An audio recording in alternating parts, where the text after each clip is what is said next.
श्रीलक्ष्मी श्रीमहालक्ष्मी क्षीरसागरकन्यका उत्तिष्ठ हरिसम्प्रीते भक्तानां भाग्यदायिनी। श्रीलक्ष्मी श्रीमहालक्ष्मी क्षीरसागरकन्यका उत्तिष्ठ हरिसम्प्रीते भक्तानां भाग्यदायिनी। उत्तिष्ठोत्तिष्ठ श्रीलक्ष्मी विष्णुवक्षस्थलालये उत्तिष्ठ करुणापूर्णे लोकानां शुभदायिनी।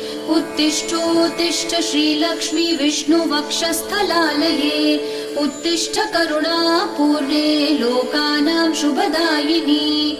श्रीपद्ममध्यवसिते वरपद्मनेत्रे श्रीपद्महस्तचिरपूजितपद्मपादे श्रीपद्मजातजननी शुभपद्मवक्त्रे श्रीलक्ष्मी भक्तवरदे तव सुप्रभातम्।